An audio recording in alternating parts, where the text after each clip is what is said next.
Përshëndetje të dashur teleshikues të Radio Televizionit 21. Zhvillimet aktuale politike duke vënë theksin tek dialogu Kosovë-Serbi do të jenë temë boshte me bashkëbisedimin me akademik Recep Qoçin. Zoti Qoçja, ju falenderit për që pranua të bëjmë këtë intervistë me ju. Atëherë si e vlerësoni dialogun politik me Serbinë dhe apo bën këto bisedimin për veriun e Kosovës? Tash mediat po flasin për dialog me Serbinë ose për biseda me Serbinë. Sipas mendimit tim, këto janë më shumë se dialog dhe më shumë se biseda, janë bisedime. Dhe sipas mendimit tim, këto bisedime duhet të mbahen. Janë dy arsye pse duhet të bëhen bisedime me Serbinë. E para, Serbia nuk mund ta qesë Kosovën në Australi. Por as Kosova nuk mund të qesë Serbinë në Azia, në Afrika, në Amerikë Latine. Janë dy shtete fëqinje dhe geografia ka bërë që shtete fëqinje të jenë edhe në të ardhmen. Me fëqinjet dhe jo vetëm me fëqinjet duhet të bisedohet. E për çka dhe si do të bisedohet, do të shihet. A do bisedohet edhe për veriun. Mendoj se do të bisedohet edhe për veriun. Por një gjë që nuk do të duhet të guxonte të ndodhte për palën kosovare është ajo që do ta kërkojnë serbët. Dhe ajo që mund të ketë ndonjë dikush, ndonjë forcë nga faktorët ndërkombëtar që atë kërkesë të Serbisë më padukshëm, më sofistikueshëm, apo ndoshta edhe më dukshëm të përkrahë. E kjo është një status special për veriun, apo një autonomi për veriun. Marrëveshja e Ahtisarit ka dhënë mjaft, bile thamunë për autonomi komunave. Kam shumë droj, kam shumë shqetësim kur përmenet fjala autonomia apo status special për veriun. Në një rast të tillë, Kosova do të kishte çka ka pasur Serbia. Serbia ka pasur Kosovën. E me statusin special autonominë e Mitrovicës Veriore, Kosova do kishte Serbinë. E kjo është për ne e papranueshme dhe e palejueshme. Këto ditë shumë po flitet pra për platformën e palës kosovare për bisedimet me Serbinë. Akademik Qoçja, çfarë pika pra duhet të përmbajë domosdoshmërisht kjo platformë e bisedimeve? Po, platformën do duhet pala kosovare ta bëj, ta përgatis, ta punoj me ekspertë të fushave të ndryshme. Nuk shkohet në bisedime për çështje siç janë çështjet mes dy shteteve. Qofshin ato teknika, politika, ekonomika, arsimore, kulturore, tjera, nuk shkohet pa platformë. Platforma duhet të përgatitet. E cila do t'jenë ato pika, do të caktoj ekipit që do të bëj këtë platformë. Mirë, çfarë mendoni ju ku do të fokusohen? Po, për shembull. Kosova duhet të di çka nuk pranon. Në asnjë mënyrë nuk e pranon. Dhe Kosova duhet të di në ato bisedime se çka do të pranoj. Unë, për ndryshim prej disave që ngriten kundër këtyre bisedimeve dhe japin argumente të ndryshme, nuk mund ngritem kundër atyre bisedimeve, sepse në bisedimet të tilla ti do pranosh atë që përfaqëson interesin e shtetit tënd, interesin e popullit tënd, dhe do refuzosh, do pranosh atë që nuk e pranon. Unë harrova të them si përgjigjen pyetjen e parë se ne këto bisedime për post të tjerash, për post atij faktori se nuk mund të ndrojnë gjeografinë as Serbisë as Kosovës, është edhe kërkesa e faktorëve ndërkombëtar, Shteteve të Bashkuara të Amerikës dhe Bashkimit Evropian. Ne nuk mund të bëjmë politikë të veçimit nga politika e Shteteve të Bashkuara të Amerikës dhe të Bashkimit Evropian në asnjë rast dhe kurrë. Ne nuk mund të jemi shtet i veçuar, s'mund t'ja lejojmë vetës këtë. Bisedimet me Serbinë po kundërshtohen nga një pjesë e opozitës. Është fjala për lëvizjen vetëvendosje, e cila me këtë rast organizoi edhe një protestë, e cila përfundoi me të lënduar nga të dyja palët, edhe nga policia në këtë rast edhe nga protestuesit. Si e keni parë ju këtë zhvillim? Kur është formuar vetëvendosja si subjekt politik, mund të them sinqerisht se kam pritur me një gëzim. Do kemi një parti të re, të përbëhet kryesisht prej të rinjve. Të rinjt sillin ide të reja, mendime të reja, veprime, sjellje të reja, koncepte të reja etj. Megjithëse edhe të vjetrit mund të jenë të ri me mendime, jo. Të vjetër me moshë, të ri me mendime. Atë përkushtim që e kisha në fillime ndaj vetëvendosjes, nuk mund të them se e kam tani. E para, për dy arsye nuk e kam tani. E para, nuk e kam këtë përkushtim, këtë entuziazëm që kisha ndaj vetëvendosjes, për arsye se kam përshtypjen, dhe kjo po tregohet, se vetëvendosja bën një politikë të veçimit, përdor një fjalë të ujit, të izolimit të Kosovës, e papranueshme dhe e palejueshme. Nuk mund ngritemi ne kundër Shteteve të Bashkuara të Evropës dhe Shtetet Bashkuara të Amerikës dhe Bashkimit Evropian. Qofse ato kërkojnë që ne të hyjmë në bisedime me Serbinë, do hyjmë në ato bisedime. Shtetet Bashkuara të Amerikës dhe Bashkimi Evropian e kanë njohur Kosovën. Dhe me vetë faktin se e kanë njohur Kosovën, ato kanë pranuar do obligime ndaj Kosovës. Kur farë rreziku Serbia nuk mund të përfaqësojë për Kosovën, derisa e kanë njohur Shtetet e Bashkuara të Amerikës dhe Bashkimi Evropian. Nuk janë marrëdhëniet me shteteve sot si në shekullin 19 apo si në pjesën e parë të shekullit 20 apo si deri në vitet 90 kur u përmbys komunizmi. Sot kemi një rend të ri botëror. E keni pa Shtetet e Bashkuara të Amerikës kanë ndërhyrë në Irak herën e parë kur Iraku sulmoi një prej fqinjve të vet. Pra, Kombet e Bashkuara kanë në dokumentet e tyre disa obligime ndaj shteteve kur cënohet, rrezikohet paqja në botë. Nuk e pranoj pra këtë politikë të izolimit që shihet në sjelljet dhe në politikën e vetëvendosjes. Sepse një politikë e tillë, veçimit të Kosovës, e këtë e kanë treguar në vazhdimsi ndaj shumë sjelljeve që janë bërë, politikave që janë bërë në Kosovë, djemtë e vetëvendosjes. Edhe për një arsye nuk pajtohem me vetëvendosjen, do të them hapur, me mungesën e një parimësie të tyre. Nuk tregojnë një parimësi në politikën e tyre. E kam pritur se pikërisht ata do të tregojnë atë parimësi që se kanë partitë e tjera. Se kanë partitë e tjera, e po ju takon atyre si të ri ta kenë. Flasin kundër, të themi, korrupsionit. E po mirë. Fol kundër korrupsionit dhe fol konkretisht. Hajde, ti dëgjojmë konkretisht të flasim. Në qoftë se do të jesh konkret, atër duhet të fillosh prej fillimit. Ta luftosh korrupsionin në Kosovë, duhet të fillosh prej korrupsionit të Lidhjes Demokratike të Kosovës para luftës.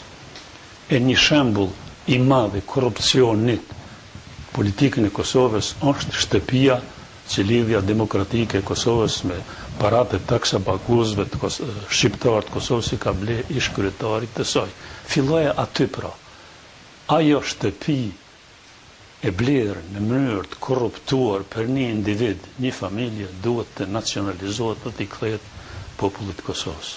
E para. E dyta, janë dukuri të tjera që ne shohim,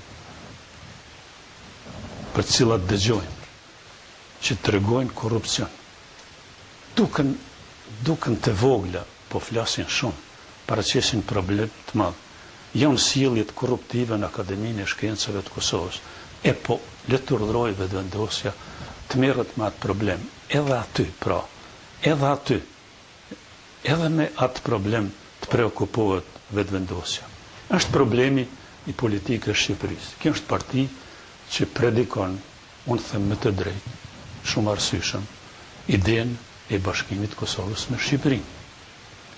E po mirë, që ose ti prediko këtë ide, s'mund t'jesh indiferent ndaj politikës që bëhet në Shqipëri. Nuk mund t'jesh.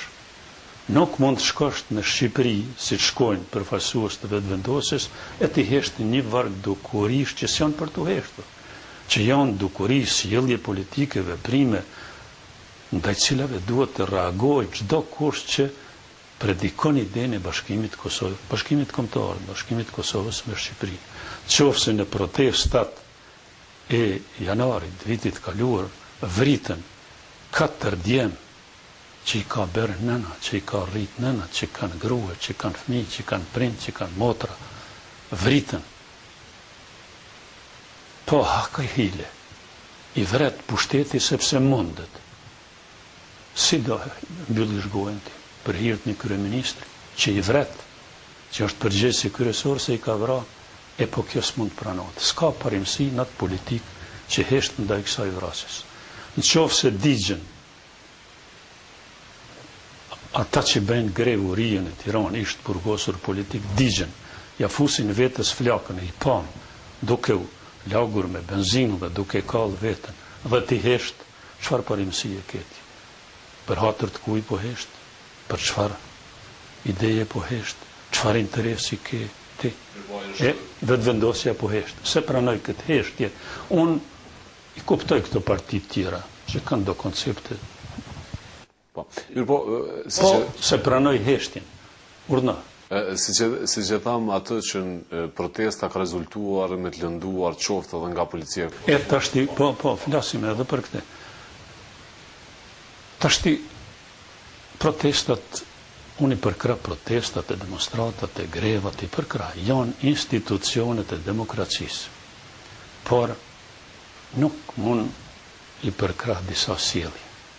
Nuk mund të sillemi ne ndaj policisë sonë, po arsyet, si që jemi sjell dikur ndaj policisë sërbe. Ajo ishte policia pushtusit.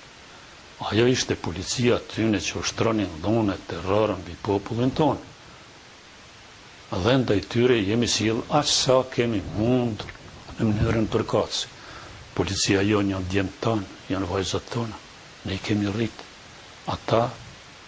Ata krijojnë sigurinë tonë, e po s'munemi gjithësi të sillemi ndaj tyre dhe t'i nxisim edhe ata të përdorin dhunën që mund t'jetë e papranueshme, që është e papranueshme. Pra, nuk i përkrah edhe disa sjellje të vetëvendosjes në protesta. Si është një klimë në skenën tonë politike në kontekstin e dialogut me Serbinë? Kemi parasysh pra këtu përplasjet jo vetëm opozit, por edhe brenda partisë më të madhe në pushtet, këtë rast Partisë Demokratike të Kosovës. I dëgjoj reagimet e këtyre partive për një varg çështjesh, duke filluar prej bisedimeve të para sa kohe që u mbajtën në vijen, jemi kundër.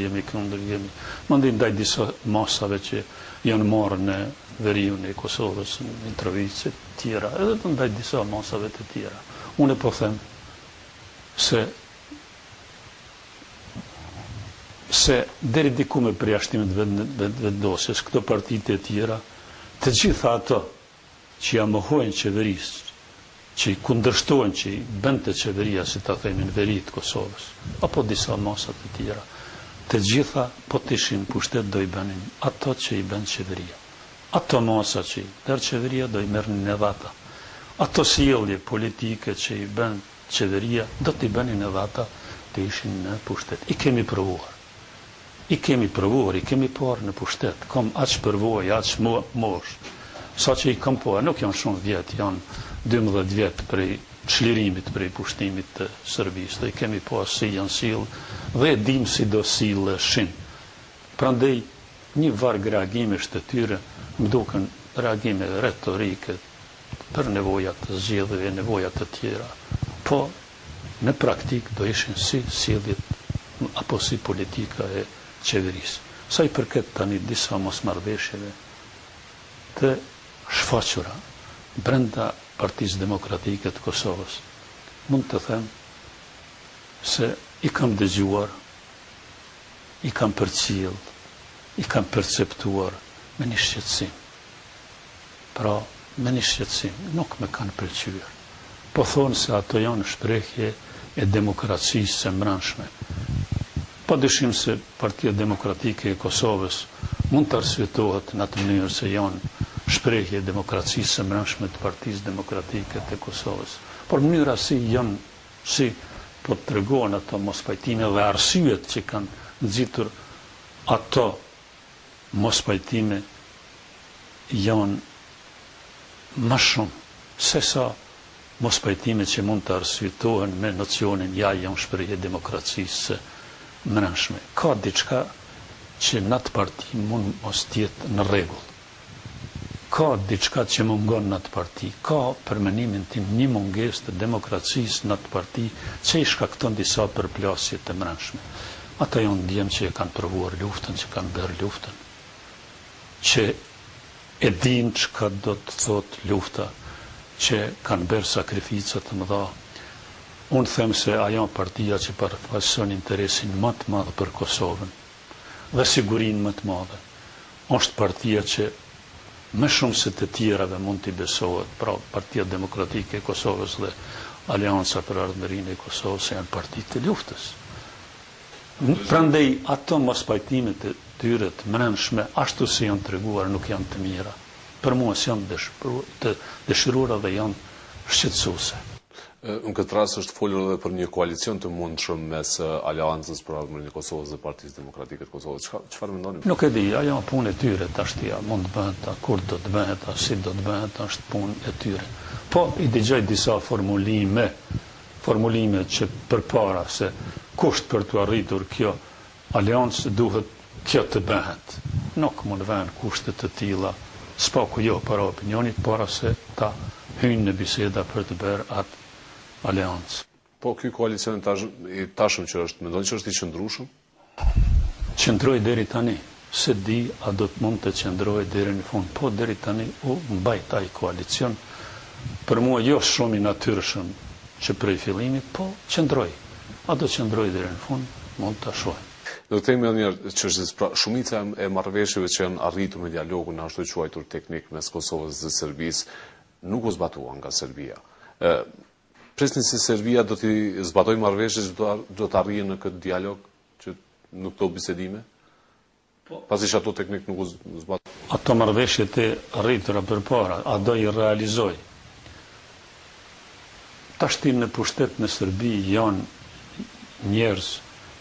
njerëz që kanë bërë, që i përkosin një politike të përparshme që ka quar Serbin ku ka quar, që ka quar Serbin në luft me të gjithë në Jugosllavinë, me Slovenin, me Kroacin, me Bosnën e Hercegovinën, me Kosovën dhe shpëtuan për asaj lufte Maqedonia dhe Malizi, megjithëse Malizi merrte pjesë në ato lufta me Serbin kundër të tjerëve në Jugosllavi. Ajo politike çoi Serbin në vetvrasje, në luftë me Shtetet e Bashkuara të Amerikës dhe Bashkimin Evropian. Do më thonë, e çoi në luftë me ardhmërinë e planetit. Shtetet e Bashkuara të Amerikës dhe Bashkimin Evropian që me shumë çka përfaqësojnë, sigurojnë zhvillimin e tyre teknik, me zbulimet e tyre shkencore tjera. Ishte pra një politikë vetvrasëse. Këta njerëz kanë qenë në atë politikë. Edhe kryetari i sotëm i Serbisë ka qenë figurë udhëheqëse në partinë që kryesonte Shesheli. Edhe kryeministri i sotëm i Serbisë ka qenë figurë në udhëheqjen politike të partisë së Miloševićit. Objektivisht, realisht, nuk mund pritet prej tyre se do i zbatojnë të gjitha ato marrëveshje që janë arritur në bisedimet e Vienës. Dhe nuk mund pritet prej tyre shumë. Çka mund të presin Shtetet e Bashkuara të Amerikës dhe Bashkimi Evropian, apo çka mund të presim me iluzione edhe ne në bisedimet e ardhshme me ta. Janë figura që i përkasin një politike shoviniste, jo vetëm nacionaliste dhe shoviniste. Nuk shërohen lehtë njerëzit që janë formuar në një politikë të caktuar. Më një fjalë, nuk pres se do të realizohen gjitha ato marrëveshje dhe nuk pres shumë prej bisedimeve me ta. Mirë, po ato marrëveshje teknike të cilat u arritën nuk u zbatuan, tash po ndodh një dialog, një bisedime të reja. Konkretisht, a presni që pasi që ato të parat nuk u zbatuan nga ana e Serbisë, po këto tjerat, tashmë aktual? Nuk pres shumë as për këtyre bisedimeve, ndoshta për sritje rreth atyre çështjeve dhe as për çështjet e tjera që do bisedohen. E tashti, përqendrimi mund të jetë edhe në disa çështje të tjera. Mirë. Akademik Qose, ju keni deklaruar më parë, ju citoj, për të zgjidhur përfundimisht çështja e Kosovës, duhet të zgjidhet edhe një brengë brendshme në Kosovë për të çliruar nga serbët e veriut dhe kush është interesuar nga këta serb nga brendia e Kosovës mund të kalojë atje. Në veri dhe ajo pjesë të jepet Serbisë, ndërsa lugin e Preshevës t'i bashkohet Kosovës. E mbani ende këtë qëndrim? Tashti, unë kam shfaqur gojarisht në media dhe me shkrim pikpamjet për këtë problem. Për problemin e mundësisë së shkëmbimit të territorit edhe popullsisë. Kur mendoj për marrëdhëniet shqiptaro-serbe, serbo-shqiptare, në vazhdimsi, prej para luftës, prej viteve 81, unë nuk mund mendoj pa një vetdije historike, një. Dhe dyta, nuk mund të mendoj pa pas parasysh ardhmerin e fëmijëve tonë, djemve tonë, çikave tona, nipave tonë, mbesave tona, ardhmerin e tyre. Unë do doja që marrëdhëniet shqiptaro-serbe të zgjidhen përfundimisht pa lënë brenga shqetësime për të ardhmen, për pasardhësit tonë. E unë në Mitrovicën e Veriut, dhe jo vetëm Mitrovicën e Veriut, shoh disa shqetësime. Serbët janë të vendosur që të mos jetojnë me shqiptarët, e thonë, në mënyrë të veçantë, thonë, artikulojnë ata në veri, artikulojnë ideologë, intelektualë sërbë gjithni, janë të vendosur, e artikulojnë këtë qëndrim kisha sërbe. Ka një problem që nuk e trajtojnë këta të ashtu quajturit analistë tonë, intelektual tonë, politikan, politikolog, sociolog tonë. Serbia, edhe ndonjë shtet evropian, e shikojnë problemin e Mitrovicës pak me gjerë. Dhe e shikojnë edhe me disa paragjykime. Ata thonë se Mitrovica veriore duhet të forcohen, Serbia duhet të forcojë Mitrovicën veriore, sepse Paul Shua e shkrujnë, e thonë, kam lexuar dhe tani, Paul Shua Mitrovica veriore në duart e shqiptarëve plotësisht.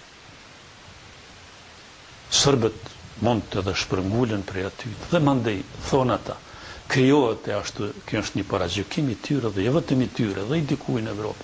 Krijohet ashtu quajtur vija e gjelbërt, Shqipëri, Maqedoni, Kosovë, Sanxhak, Bosnë. Kjo është paragjykim i tyre. Dhe e dyta, Mitrovica veriore, pa serbët, thonë ata, e ndan, e kput për gjithmonë malin e zi me Serbin, e ata duan të ruajnë me gjithatë një kontinuitet geografik me malin e zi. Edhe kjo është një faktor që i shtyn ata të mendojnë për veriun, me ndryshe se që mendojnë dhe tjenë kam gullë të bëjnë, çka po bëjnë atjet që 12 vjetë. Mund të di me tha edhe ish generali Leslie Clark se NATO-ja ishte fajtore që ndodhi çka ndodhi në veri dhe u bën në veri. Dikush deshti që ajo të metet ashtu e kontrolluar prej Serbëve dhe prej Serbisë. E tashti për mua, ajo është një kali Trojës për Kosovë. një kali Trojës që mund të sjellë rreziqe Kosovës në të ardhmen. Nuk do doj jatë metet Kosova, tjetë Kosova me ato rreziqe. Unë s'do doja të mendoj Kosovën me ato rreziqe, as pas qarësit tonë me ato brenga që do përfaqësoj për ta. Për këtë arsye unë kam të shfaq mendimin, mund të ndodhë ajo që ka ndodhur në vende të ndryshme në botë, ka ndodhur gjatë historisë. Është bërë shkëmbim territori, është bërë shkëmbim i popullsisë. Dhe pse mos të bëhet? Shkëmbim i luginës Preshevës me pjesën veriore të Mitrovicës. Pjesa veriore e Mitrovicës let bashkohet me Serbinë, Presheva me popullsinë e saj bashkohet me Kosovën. Tashti i kam dëgjuar edhe do argumente, jo ajo me shqiptare, jo ka me shqiptare. Unë pjesa veriore e Mitrovicës është me Serb, janë me gjitha institucionet aty. Shqiptarët nuk e kanë letë ta kontrollojnë. Do ta shohim a do jenë gjendja, do arrijnë ta kontrollojnë, po s'do ta kenë të lehtë.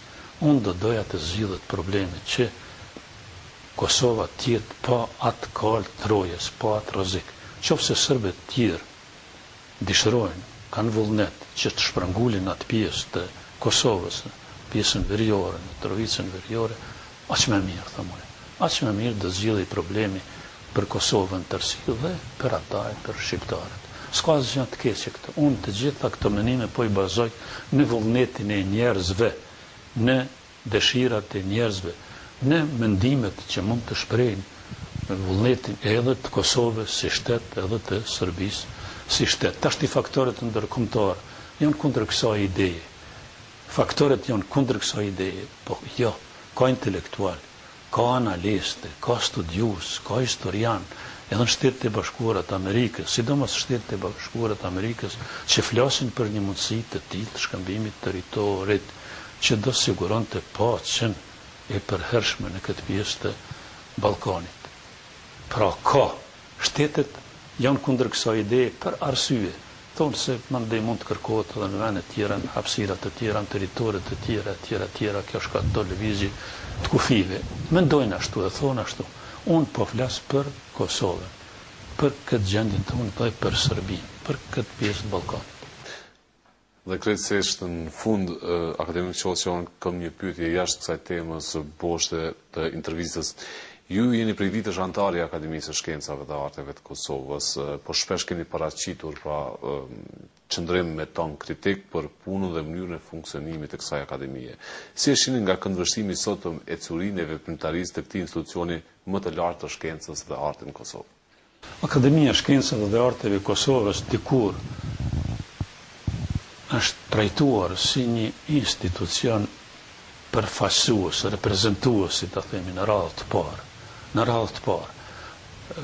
Përfaqësues dhe punues, si ta themi. Ka kaluar ajo kohë kur një institucion si Akademia e Shkencave dhe Arteve duhet të jetë institucion ta quaj reprezentativ, përfaqësues në atë mënyrë. Ja, kemi akademinë edhe tashti, të mburremi se kemi, sepse quhet Akademia e Shkencave dhe Arteve dhe aq mjafton. Jo. Ne duhet kemi akademi punuese, akademi që merret me punën për cilën në të vërtetë është thelluar, me hulumtime shkencore, me krijimtari artistike.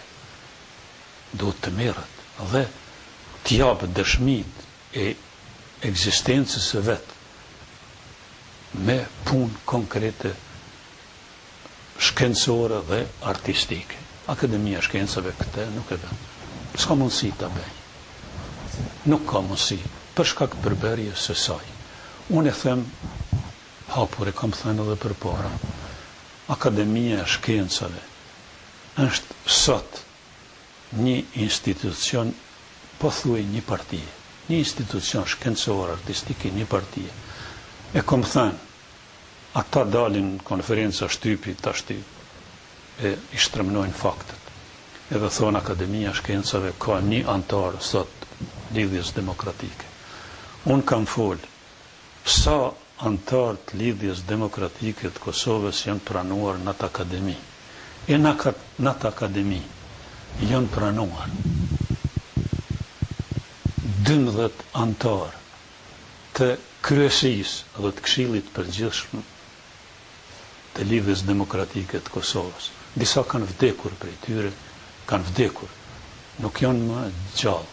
Po ata kanë hi me përjashtim të Idrizajetit, që ka hi me kriter tjetër në bazë të punës shkencore, tjerët kanë hi vijes së partisë, sepse të gjithë të tjerë kanë hi vijes së partisë. Antari i Akademisë së Shkencave dhe Arteve të Kosovës ishte kryetari i Lidhjes Demokratike të Kosovës, Ibrahim Rugova. Antari i Akademisë së Shkencave dhe Arteve të Kosovës ishte Femi Agani. Antari i Akademisë së Shkencave ende korrespondencë tash do bëhet i rregullt të Akademisë së Shkencave dhe Arteve të Kosovës është kryetari i tanishëm i Lidhjes Demokratike të Kosovës Isa Mustafa. Dhe mandej janë edhe të tjerë. Gjithsej 12 me 2 kryetarë 2 partive, Partisë Fshatare dhe Partisë Dikurshme Social-Demokrate. Dhe ata që ishin, si ta them, ishin sektor, sesion i Lidhjes Demokratike të Kosovës. 12. Pra, gjysma e antarëve të Akademisë Shkencave dhe Arteve të Kosovës ishin udhëheqës të Lidhjes Demokratike të Kosovës. Ku ngjan kjo? Ku ka ndodhur kjo? Kohën e Stalinit? Bashkimin Sovjetik s'ka ndodhur kështu. Në Shqipëri s'ka ndodhur kështu. Alex Buda nuk ishte antar i Partisë Punës së Shqipërisë. Ishte jo partia, Alex Buda. Ishte kryetari i Akademisë. S'ka ndodhur kështu në Gjermaninë e Hitlerit. Të jenë antarë të Akademisë Shkencave dhe të Arteve me shumicë, antarë të Partisë Nacional Socialiste të Hitlerit. S'ka ndodhur në Italinë e Mussolinit.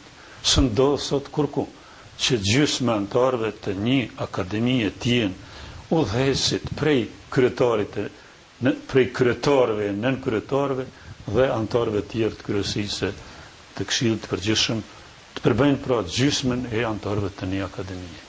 Na pra kemi të bëjmë një akademi, një partijake, e para, e dyta.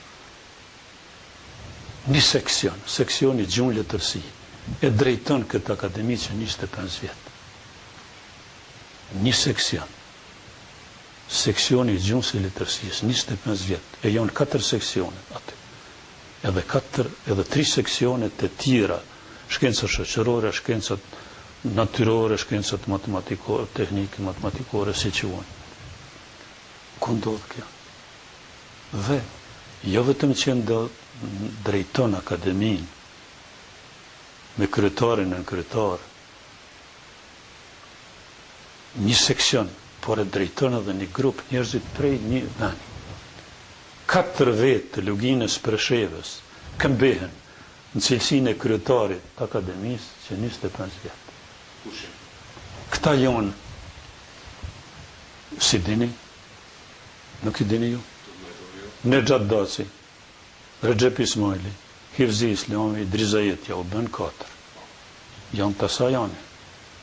Pse nuk e marrin institucionit e Kosovës akademinë të aqojnë Presheva, në Tërnafca atje, të financohet atje, me që e drejtojnë qëta njerëz. Po, që thonë kësaj? Tribalizëm, lokalizëm, i papranushëm, i palejushëm. Një seksion e drejton akademinë 25 vjetë. Dhe 4 vetë të një ane, të një mjedisi e drejtojnë akademinë 25 vjetë. Me një të Gjakovës. Po ku ndodhë kjo? Këmbehen gjuhtarë 25 vjetë në akademinë. Në cilësinë e kryetarëve dhe në kryetarëve. E po Kosova do dhe në fund kësaj. Këti lokalizmi dëmshëm. Nuk është lokalizmi i pafajshëm. Ti po nënçmohen seksionet tjera, po nënçmohen akademik të tjera, me punë, me rezultate pune, me mosh. Ti po i nënçmohen dhe tash ti po zëvendësojnë këta njëri tjetëri. Në udhëheqjet të akademisë. Ka një qëllim kjo, ka një kuptim për ta kjo, ka një leverdi kjo për ta. Por kjo leverdi për ta cënon leverdin e Kosovës, interesat e Kosovës, punën e akademisë, dhe ka cënuar e ka dëmtuar, rënd. E dyta, e treta, akademia shkel ligjin dhe kushtetutën e Kosovës. Edhe me statutin e vetë, edhe me veprimet e veta, në zgjedhjet e anëtarëve të ri. Gjithmonë në akademi janë zgjedhë anëtarët e ri çdo 4 vjet. Kur duhet t'i shtinte ata, t'i pranonte ata të lidhjes demokratike shpejt, u ndru statuti e u bë çdo 2 vjet. Kur i futën njerëzit e vetë të udhëheqjes së lidhjes demokratike në akademi, ndrun e bën prap 4 vjet. Dhe që ndodhë tani në akademi? Seksionet e akademisë kanë drejt të propozojnë vetë antarë të akademisë. Me statut, me qarkoren që vlëshun qarkullim të ashtë i vjetë, u jepet e drejt të propozojnë fakultetet dhe institutet shkencore. Dhe kjo e drejt u marrë shoqatave të artistëve, shkrimtarëve. As shkrimtarët, as piktorët, as skulptorët, as kompozitorët s'kan drejt të propozojnë. Kanë vetëm fakultetet dhe institutet shkencore. Dhe tani, propozojnë këta, fakultetet dhe institutet shkencore. Por, ka sektor që nuk është i kënaqur me ato propozime, se nuk janë aty të propozuar ata që do të tifus ai sektor. Dhe i propozovet, kështu ka ndodhur tash në seksionin e gjumsit të letërsisë. Nuk është pranuar asnjërin nga të propozuarit nga fakultetet dhe institutet shkencore. Dhe sektori ka propozuar kandidat të vet. Si ju duket kjo? Seksioni po propozon antar të akademisë. Dhe po i refuzo ata që i kanë propozuar fakultetet dhe institutet shkencore. Kjo tingëllon kështu. Populli i Kosovës i zgjedh deputetët. Ai zgjedh. Por Kuvenit Kosovës nuk i pëlqejnë këta deputet që i zgjedh populli i Kosovës dhe i propozon vetë. Vetë po i propozon antarët e Kuvenit. Kështu po veprohet në akademi. Nuk i pëlqejnë seksionit gjumsit të letërsisë të propozuarit nga fakultetet e institutet shkencore i propozo vetë. Pra, jo krejt akademia të bëj propozime, po seksionet. 4 seksione kanë drejt të propozojnë antarët e vetë. Pra, seksionet kanë uzurpuar drejtën të propozojnë antarët akademisë. Meremen. E i mohojnë antarët që janë propozu për e fakultetet dhe instituteve shkencore. Ku ka kësi absurdi? Si e lejojnë institucionet e Kosovës këtë shkelje të kushtetutës? Sektoret e kanë këtë rast drejten më të lartë se fakultetet e institutet shkencore për propozim të antarëve të ri. Dhe tani çka ndodh? Në Kuven, ku bën zgjedhje antarëve, shkojnë vetëm ata të cilëve ju jep lejen, ju jep vizën seksioni. Vetëm ata të cilëve seksioni u shkru referatin, shkojnë Kuven për të votuar për ta. Të tjerë të bien. Nënçmohen fakultetet, nënçmohen institutet shkencore, nënçmohen nënshkruesit e referateve të atyre kandidatëve. Shikoni çka bën Akademia e Shkencave dhe Arteve të Kosovës. Si e përqesh, si e fyn kushtetutën e Kosovës, si fyn parimet elementare të demokracisë. Dhe tash është shembulli konkret. Kryetari i qytetit Prishtinës është kryetari i qytetit Prishtinës. U propozue dhe u pranua antar korespondent i Akademisë para 4 vjetësh. Tash një është propozu për antar të rregullt. Me ligj të Kosovës, këtë quhet, si quhet? Quhet konflikt interesi. Është. Si është e mundshme të ndodhë kjo? Një akademi e shkencave pranon, i bën dallaveret që ta pranoj kryetarin e kryeqytetit të Kosovës, antar korespondent. E tani, kryetari i kryeqytetit të Kosovës plus kryetari i Lidhjes Demokratike të Kosovës propozohet për të avancuar rregull, antar i rregull. Konflikt interesi. Tashti, po e bëj ka këta akademia. Ka asi njerëzish që i bëjnë këto. I bëjnë. Janë do njerëz që i bëjnë këto. Akademia ka rënë në nivelin më të lartë, më të ulët intelektual dhe moral politik. Tani, i bëjnë këto. Por unë çuditem, si lejojnë këto institucionet e Kosovës. Kuveni i Kosovës, qeveria e Kosovës, Ministria e arsimit, të shkencës, e teknologjisë Kosovës janë të ftuara, janë të obliguara në këtë rast të implorojnë ligjshmërinë, të implorojnë Kushtetutën e Kosovës. Një pushtet çmohet, varësisht nga ajo që bën, por një pushtet çmohet edhe varësisht nga ajo që nuk e bën, por është dashur ta bëjë. Tashti këto po ndodhen. Po ndodhe edhe diçka tjetër, që s'do duhej në akademi të ndodhte. Po ndodh kjo edhe në institucione tjera të Kosovës. Po, derisa për të bërë institucione tjera të Kosovës, opinioni mund t'i mbyllë syt. Po, për akademinë s'do duhej t'i mbyllën syt. Akademia është kryenca dhe i mbledh ata që ka caktuar për të përpiluar enciklopedinë dhe i çon Durrës disa ditë, për të majtur mbledhje, për të konsultuar atje në Durrës dhe për të kaluar do ditë pushimin në Durrës. As ka ku mlidhen ata në Prishtinë, s'kan ku mlidhen, as kan ku mlidhen në Kosovë. A duhet shkojnë e të bëjnë shpenzime në Durrës. Autorët që do përpilohen enciklopedinë e ardhshme, bash atje duhet shkojnë, me parat e taksapaguesve të Kosovës. E po nuk qyret bashkë. Gjakftoft kjo, nuk pranohet lehtë. Kryetari i akademisë, kur s'ka pas, tani ka zgjedh këshilltarin, dhe ka zgjedh këshilltarin njëri të pensionuar, i administratës, është pensionuar, ka shkuar në shtëpi, ka marrë fund punë e tij. Ai e zgjedh këshilltar. Mund të presim se së shpejti do ketë truprojet, 1, 2, 3, 4, 5, do ketë. Me që bëri këshilltarin, do bëjnë 1, 2, 3, do ketë edhe truprohet. A bashkë këto duhet të ndodhen në akademinë. Edhe këso, veprime sjelljes. A bashkë edhe ky lloj korrupsioni, duhet të shtohet korrupsionit politik, shkencor, që ndodhen në akademi? Unë mendoj se jo. Qofse institucionet e Kosovës, Kuveni i Kosovës, Qeveria e Kosovës, Ministria e Arsimit, Shkencës e Teknologjisë e Kosovës, heshtin ndaj këtyre veprimeve që ndodhin në akademi, në mënyrë të veçantë ndaj privatizimit të akademisë, lokalizmit në akademi, ndaj mënyrës së zgjidhjes anëtarëve të ri në akademi, bëhen pjesëmarrës të shkeljes së ligjit të Kushtetutës Kosovës në akademi. I rëndon përgjegjësia pse po bëjnë çka duhet të bëjnë në akademi. E akademia, për interesin e Kosovës, për të mirën e Kosovës, për të mbrojtur interesin i këtij populli që i ka themeluar atë akademi, duhet të reformohet.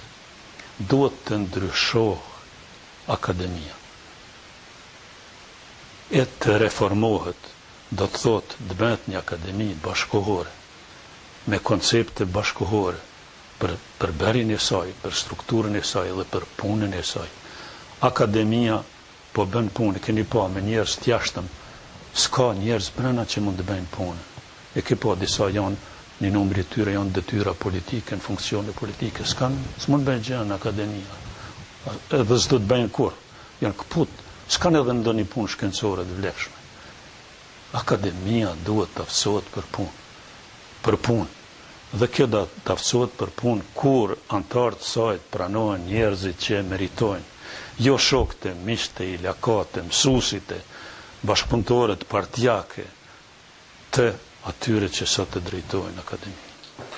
Zoti Qosja, kur ka qenë era fund që keni qenë në institucion në Akademisë Shkencave? Nuk jam unë i vetmi që ka kohë që nuk dëshiron të shkojë në akademi për shkak këtyre që ndodhen. Unë dëshiroj të shkoj në akademi dhe të punoj në akademi.